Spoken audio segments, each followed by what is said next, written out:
This lecture will begin by reviewing summation notation. Summation notation is just a way to represent sums. This symbol right here is a Greek letter. It's a sigma, and it's an uppercase. It's the symbol that indicates that we're going to do a sum. The letter K reveals what the index of summation is, and you'll notice that there's also a K over here. This 5 up here is called the ending value of this index of summation. 2 down here is the starting value. And then this expression right here is called the summand. In order to calculate this particular sum, we begin by substituting different values of k into the summand, starting with 2 and then going through every integer until we get to and use 5. And then we add all those results. So what that looks like is plug 2 into this expression here, plug it into the summand. So we do 2 times 2 is 4 minus 1 gives me a 3. And then we put a plus. Plug 3 into the summand. 2 times 3 is 6 minus 1 is 5 plus. Now I'm going to plug 4 into the summand, and then I finish by plugging in this ending value, the 5. A couple things to notice about this is how many terms will be created when you do this particular sum. That can be determined ahead of time by knowing where k starts and know where it ends. Now if you actually count on your fingers 2 through 5, you'll get 2, 3, 4, 5. There's actually 4 numbers in that list. A way you can arrive at that is ending value is 5 minus starting value is 2. That gives you a 3, and then add 1 to that, and that gives you 4, and that tells you how many terms there are in the sum. And then, of course, you just have to add these up and get a result. Now this next one, I changed the index of summation to a different letter, which means that whatever you write inside here should involve m. But the challenge here is I would like you to, so that this sum produces the exact sum up above. The example above went from 2 to 5. That represents 4 different terms. Well, I want to do something similar but go from 1 to 4, which also represents 4 terms. And how does the summand have to be different so that we still produce the same result? In order to get us to skip numbers to increase by 2, like we saw happening up here, you might guess that, oh, we need to have 2 times our index of summation. So let's experiment with this. All right, plug in m equals 1, that gives me 2. Oh, that's not 3. But let's adjust this by adding 1. Plug in a 1 for m, we get 3. Plug in a 2 for m, we get 5. Plug in a 3 for m, gives me 7. And then we finish right by plugging in 4 for m, and that gives me the 9. These two sums represent the same number, but they're expressed very differently, and they involve a shift in the index of summation. This next one starts at 22 and ends at 231, but notice that the index of summation is a j, but there is no j in the summand. What this indicates is that the summand is a constant. It's always 2, even as j cycles. So I do attempt to plug j equals 22 into this, but I get 2 back because there is no j here. Then you say plus. Now you try the next j, which would be 23. You get another 2. And then you would keep this up, and you would keep getting 2s. You would end when you finally try to plug in j equals 231. How do we add this up? Well, we need to know how many 2s there are. To know how many terms there are here, you do the ending value of the index of summation, subtract the starting value, and then add 1. And this will tell you how many numbers are in this list. And all the terms are 2 in this case, so we could simply use multiplication and give an answer that is 2 times 210. Now you can do sums in Desmos. Type in the word sum, or you can go to functions and look for that sigma sign. It defaults to the letter being n, although you can choose any different letter you want. But let's do this n equals 1 from 1 to 4, and then you want to use parentheses here. And you got to use the same index of summation, the sum from 1 to 4 of 2n plus 1, and we get 24. And we can confirm the other one. I'm going to put a j there. We're going to start j at 22, and we're going to end j at 231. And let's make our summand only be a 2. It confirms the 420 result we got.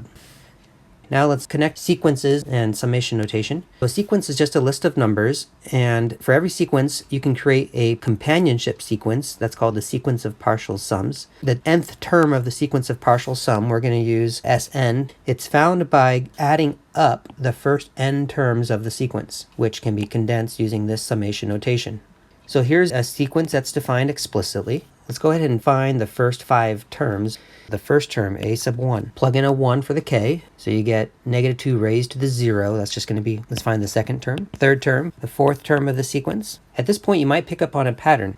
We're just doing higher and higher powers of negative 2, which suggests that to go from term to term, we're multiplying by negative 2. Use this pattern and continue it and get a few more terms. And now we're going to find the sequence of partial sums. S sub 1 will stand for the first term of this new sequence. And S sub 1 simply means find the sum of the first term of the sequence. In other words, what is the first term of the sequence? It's just 1. However, S sub 2 is found by adding the first 2 terms of the sequence on the left. So we do the first term plus the second term, and we get -1 out of this. S sub 3 means add the first 3 terms of the sequence, and we get a total of 3. S4 is the sum of the first 4 terms. Realize that there's a shortcut you can do here. Since we've already added the first 3 terms, we can just do the prior partial sum plus the 4th term. In other words, a shortcut you could do is say, hey, just take S sub 3, the answer we got above, and add to that the 4th term. And the 4th term of the sequence was -8, add that to 3, we get -5. And then finally, S sub 5 is the sum of the first 4 terms plus the 5th term. So we get -5 plus 16, and we get 11 out of that, etc. We can continue and create a new sequence that's called the sequence of partial sums. Every sequence that you could possibly write has a corresponding sequence of partial sums. A series is the sum of all of the terms of a sequence. So a partial sum stopped at n. Let's say the 100th partial sum means you would add up the first 100 terms of a sequence and get a number. A series is where you don't stop. We go until infinity, and its notation would be S sub infinity, or a simple S without a subscript would default to mean the S sub infinity, the sum of all the terms of a sequence. And so I put these ... here at the end to imply that the pattern continues. We add up all the terms of the sequence. If it's possible to add all the terms of a sequence, then we say the series is convergent. Otherwise, we say the series is divergent. And we're going to begin by discussing 3 examples here and talk about whether it's possible to add up infinitely many numbers and get an answer.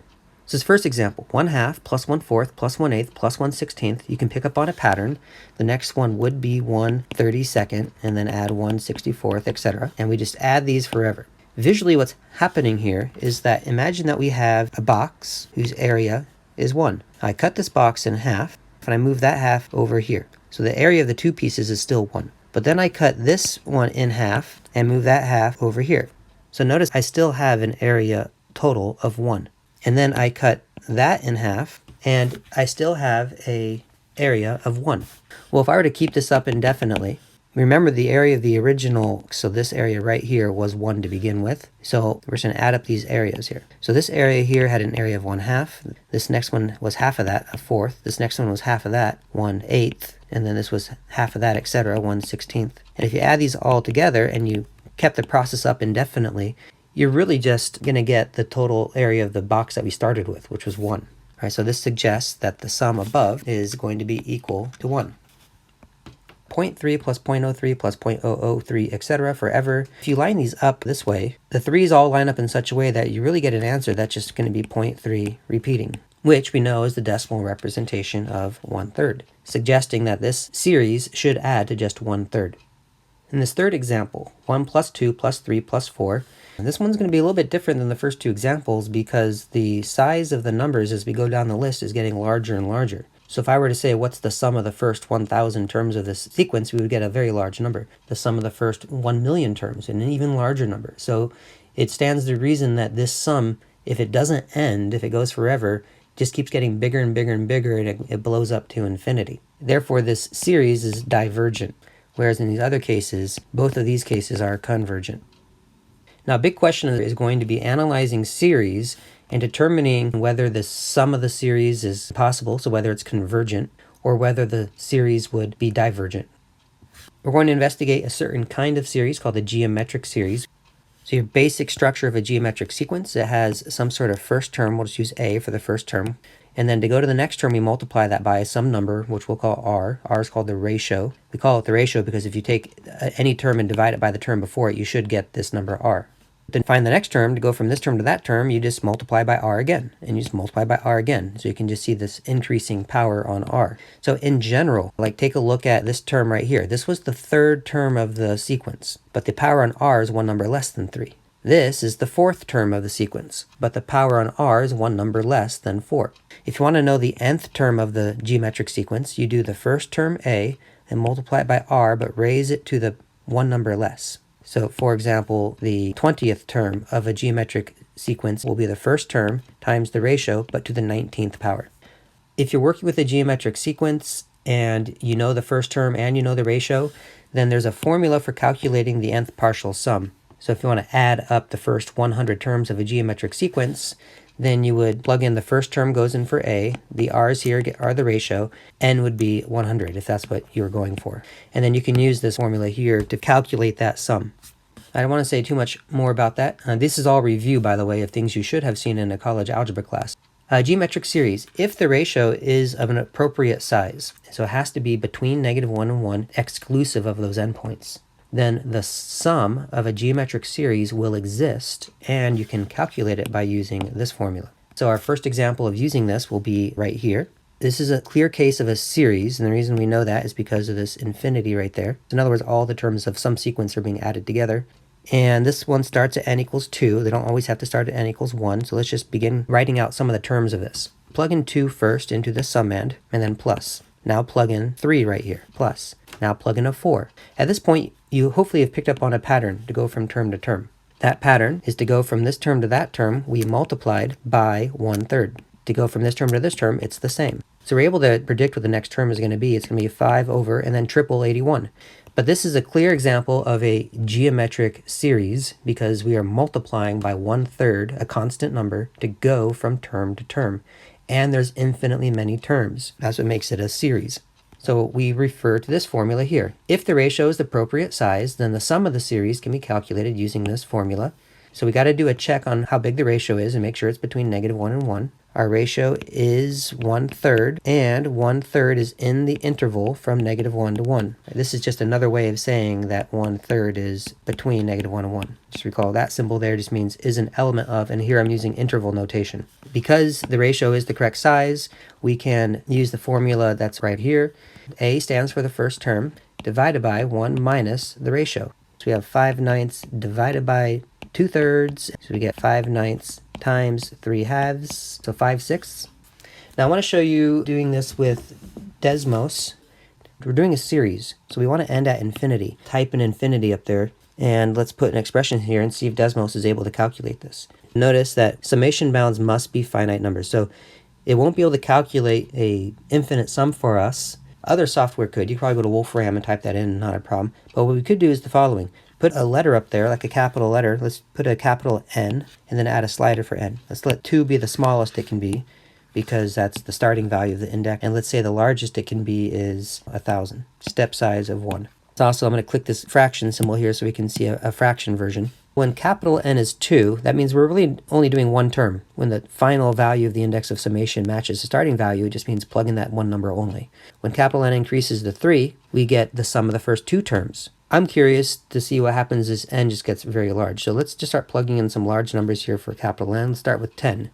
And let's go to a decimal version, and let's write down what 5/6 is in decimal form. So 5/6 is the sum of all the terms of this series. And when I go from 2 to 10, I get a decimal that's 0.83329, etc. It's a little bit lower than the actual answer. This should make sense because all the terms here are positive, and we haven't added them all up yet. So as I add more and more terms, look how that number is changing, getting closer and closer to the exact number. And at this point here, because of the number of decimals that are showing, the two numbers are indistinguishable as I add more and more terms. But clearly it shows that the sum is stabilizing as I add more and more and more terms to it. And in theory, if we add infinitely many terms, then we will get 5/6, which we were able to determine using a formula instead. Okay, let's back the discussion up to right here to this slide. It turns out that the first 2 examples were also geometric series. Let's look at the first one. To go from 1/2 to 1/4, we multiply by a half, then multiply by a half, then multiply by a half. This idea that we're multiplying by a half repeatedly tells me that this is geometric. So if we have 1/2 plus 1/4 plus 1/8, etc. forever, this is geometric. The ratio is 1/2, and so is the first term. 1/2 is between -1 and 1. So we can use the formula that this series, don't forget the 3 dots, if you add up all the terms, you should get the first term, which is the A, which is the 1/2, divided by 1 minus the ratio. The ratio is also 1/2 in this case. And so we get 1/2 divided by a half, and this gives you 1, confirming what made sense to us when we broke up 1 by 1 block into infinitely many pieces and then added them together. Let's do the 0.3 repeating example next, but I'm going to write these as fractions. So we have 3/10 plus 3/100. The next one is 3/1000, etc. To go from term to term here, you multiply by 1/10, and that repeats. So we have a ratio that's 1/10. Is it between -1 and 1? The answer is yes. And the first term is 3/10. So according to the formula, this series will exist, it will have a sum, and will add to the first term divided by 1 minus the ratio. This winds up being 3/10 over 9/10. That's just 3/9. Simplify that to 1/3. Confirming that when you do 0.3 repeating, we get 1/3. One thing I want to point out about this example up here is that we could have rewritten this a slightly different way. This 5 is not affected at all by the n, so I'm going to put the 5 in the front, and then really what we have here is a 1/3 that's being raised to the n. What I like about this view is it reveals what the ratio is, because the ratio is going to be the base of this exponential expression right here. Since this n is just increasing, we're getting more and more 1/3s that we're multiplying together, so to go from term to term, we'll just keep multiplying by another 1/3. So it's sometimes helpful to be able to write your sum as some number times some number raised to a power. Keep that in mind as we look at this one. Plug in k equals 1 first. So we get 5 times 4, 3 raised to the 3, that's 27. So there's our first term, plus. Now plug in k equals 2, plus. Now you might have already started to pick up on the pattern. When I go to the next k, I plug in k equals 3, we're going to have 4 cubed versus 4 squared at the previous step. So an extra 4 is present now in our multiplication. So if I just multiply the top by 4, I should get the next one. And the exponent is one number higher than it was before, so we just have an extra 3 in our product. So the bottom is being multiplied by 3 as we go from term to term. So 81 times 3 is our 243, etc. The numbers get out of control quickly. But do you notice, I'm really just multiplying by 4/3 to go from term to term. A way I could have figured that out ahead of time is to do a little bit of manipulation over here with this expression and rewrite it. The denominator, I'm going to split this up. If you recall this rule here, if you're like x squared times x cubed, the result is you get x to the 5th. In other words, you get a sum in the exponent.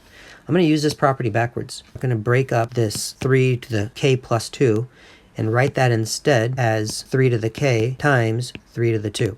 So we have a summation from k equals 1 to infinity. We have a 5/9 in front, parentheses. I'm focused now on this 4 to the k over 3 to the k. I can pull that common k out and write this as 4/3 all raised to the k. When it's written this way, you can clearly see with the ratio now. The ratio is that 4/3.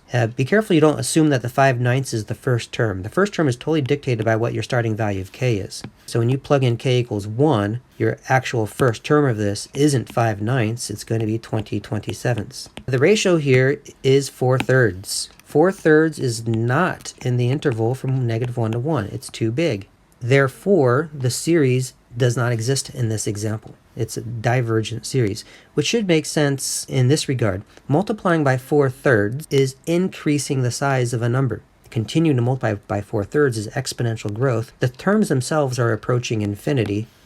Therefore, you would expect adding them all up should be an infinite answer. This series does not exist. It's called a divergent series. So we could add a clause up here and say if the ratio is the right size, then the sum is equal to a over 1 minus r. But otherwise, we would say divergent.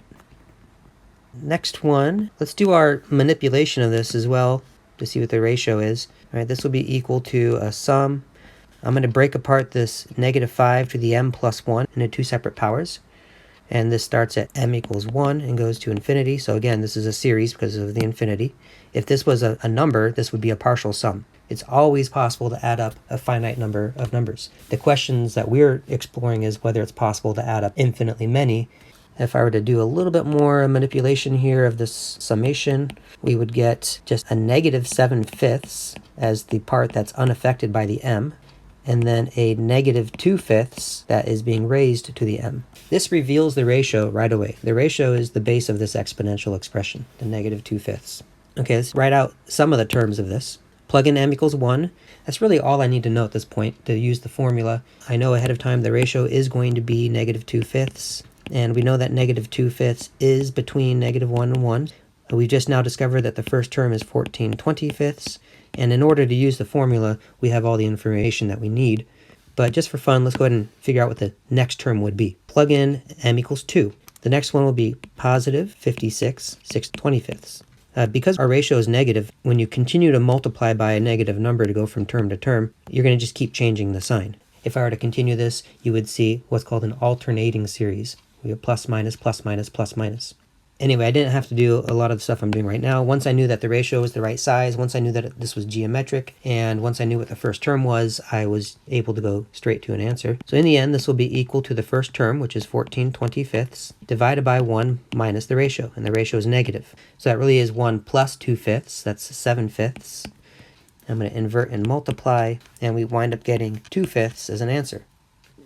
This is a good time to discuss the difference between using the word convergence in the context of a sequence versus the context of a series. It's a common problem for students to say it converges using a pronoun it, where it's not clear what the it is, because there's going to be cases where we see a sequence is convergent, but the series is not. And so when the student says it converges, I don't know if they're referring to the sequence or are they referring to the series. So the next couple slides is meant to help us keep distinct in our thinking what it means for a sequence to converge versus what it means for a series to converge. Okay, in this case here, when you see an explicit formula in these curly brackets, this is just an indication that we have a sequence. And we just assume that we're going to start the sequence at n equals 1. Unless sometimes you'll see a starting value other than 1, and then you go up to infinity. And this is suggesting that you calculate the terms of the sequence starting with n equals 3 and you go forever.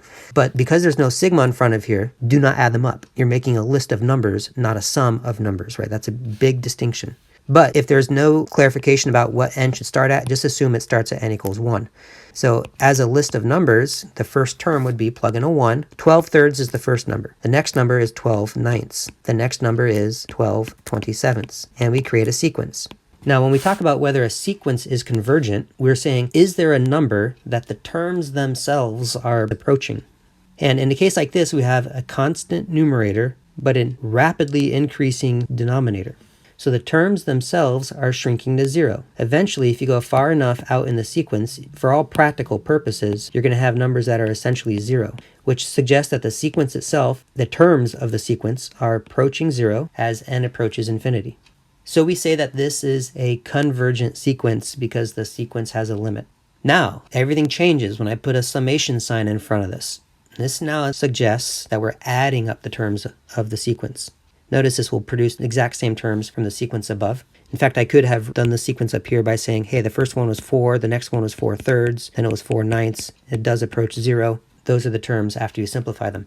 Right, the first term, plug in 1 first, and we get 4. And then we do plus, right, not comma. If it's sequence, you separate the numbers. It's a list of numbers that you're producing. But when you're doing a series, you're actually creating a sum. So 4 plus, and then plug in 2, we get 4/3, and then plus, and then 4/9, and then plus 4/27. Right, I could do several of these, just keeping up the pattern.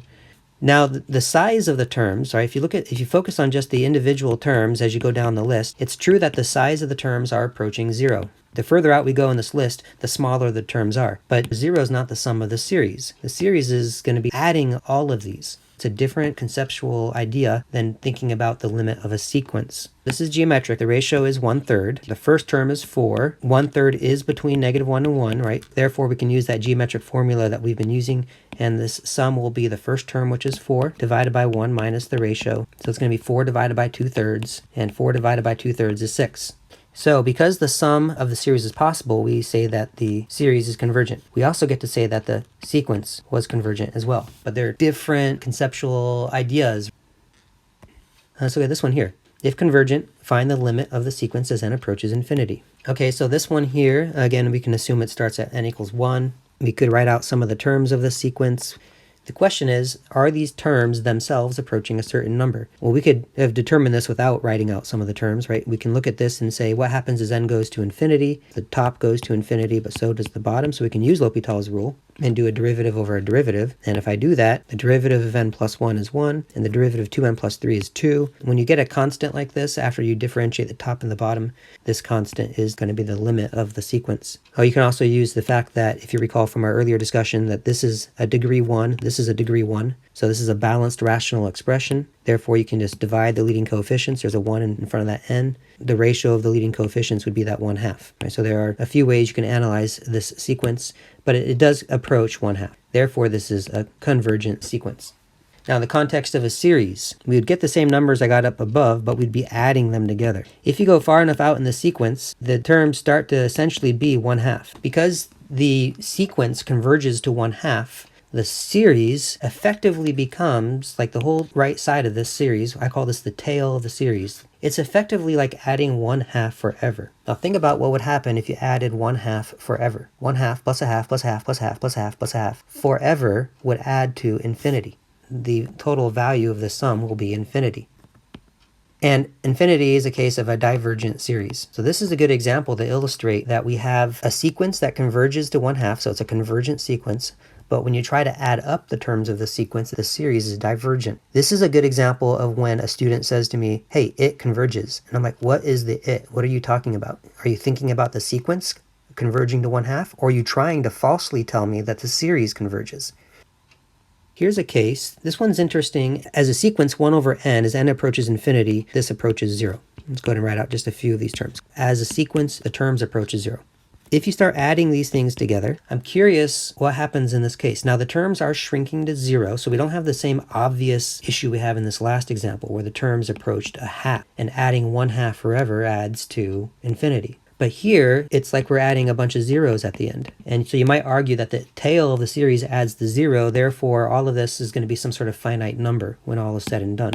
Let's see if that holds up. I'm going to go to Desmos, I'm going to type in this expression, but I'll put a capital N up there.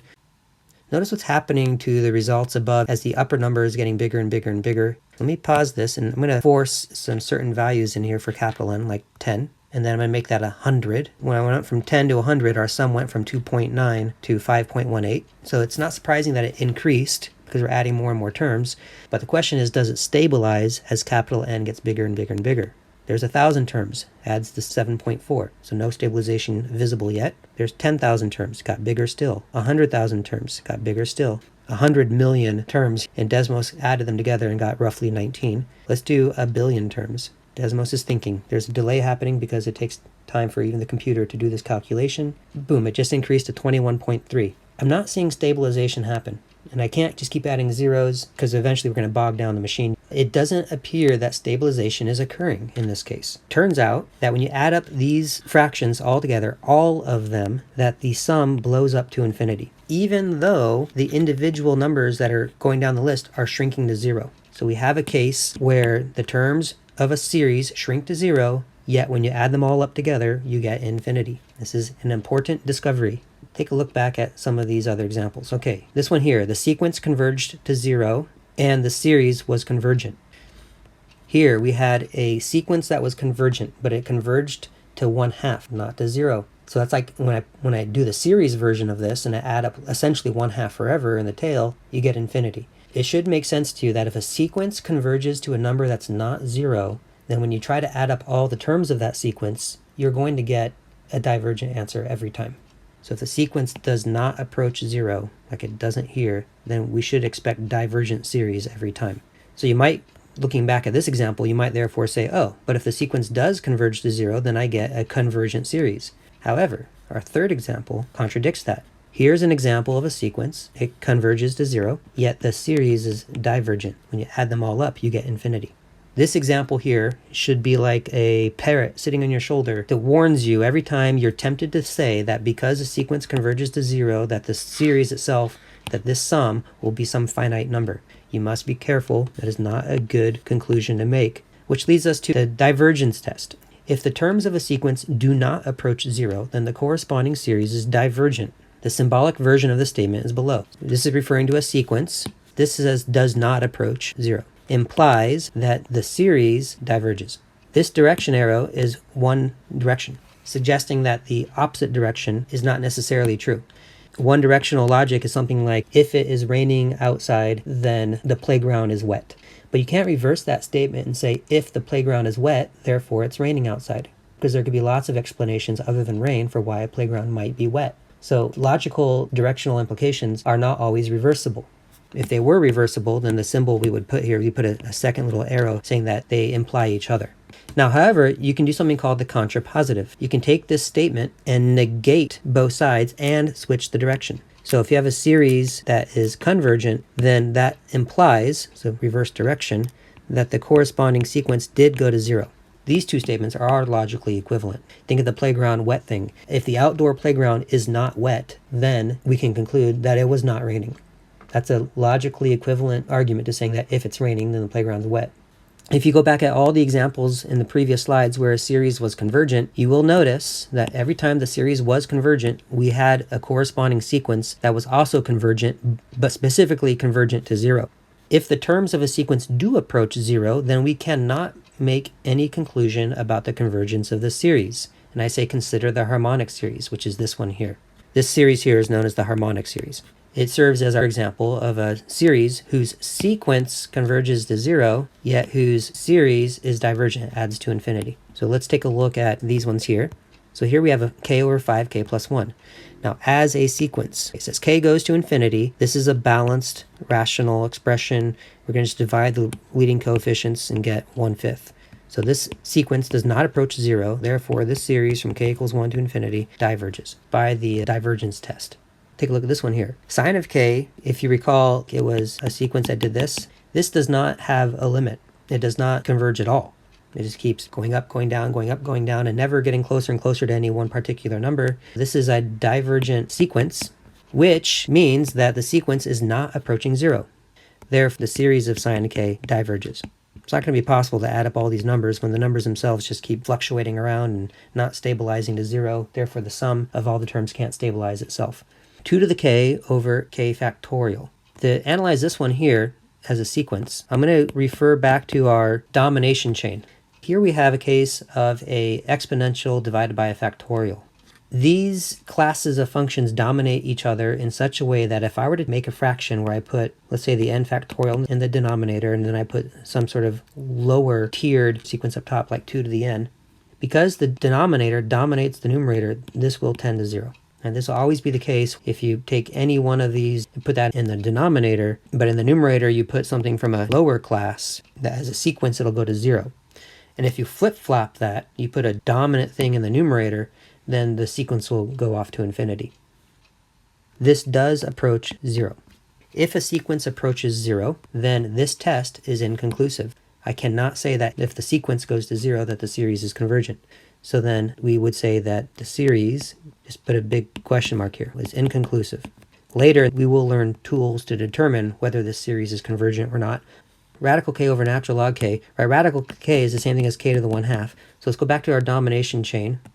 You have to be careful here. The k that we're looking at now is now the base, and the power is 1/2. This was assuming that n was our variable, and the other letters were not. So in our domination chain, we're actually in this case right here. We're using k now for the base and a constant for the power.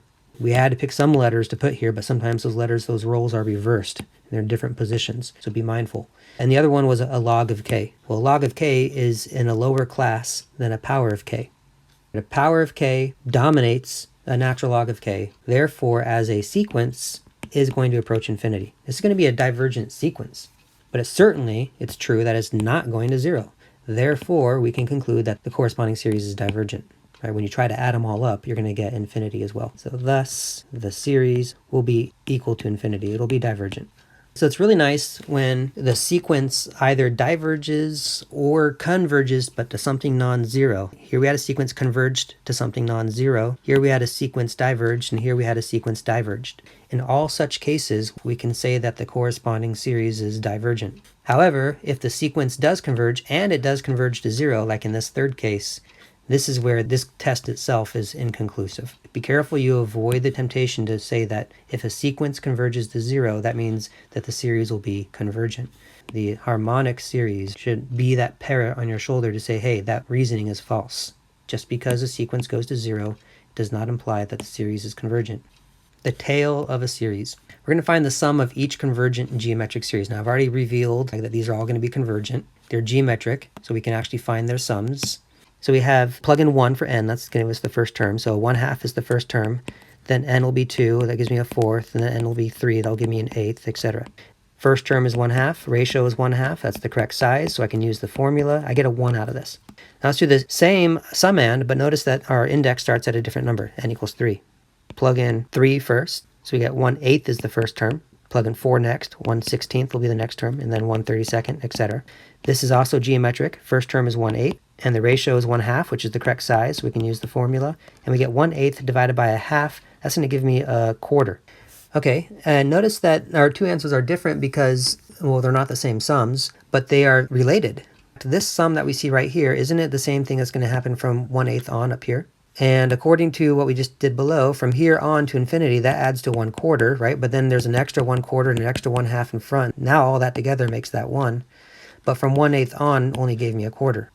If you're working with the exact same summand, which we are, and a series is convergent, but then you toy with the starting value, you're still going to have convergence, but you're going to get a different number because you're not using all the same terms. If 1/8 on added to a finite number, then 1/8 on up here will be that finite number. So all of this will be a finite number. In other words, it'll still be convergent. Tacking on a few finite numbers to a finite number remains a finite number. Suggesting that for a series to be convergent, all that really matters is that the tail of the series is convergent. By the tail, I'm just focusing on the end of a series. If the end of a series adds to some finite number, then it really doesn't matter if you tack on a bunch more finite numbers because the end result will still be finite. It just mattered that the tail was finite. So this last paragraph, the convergence of a series is determined by the behavior of the tail of the series. If a series is convergent, then it will be convergent no matter the starting value of the index. For convergent series, changing the starting value of the index will only affect the sum of the series, not whether the series is convergent. So some deep things there for you to think about.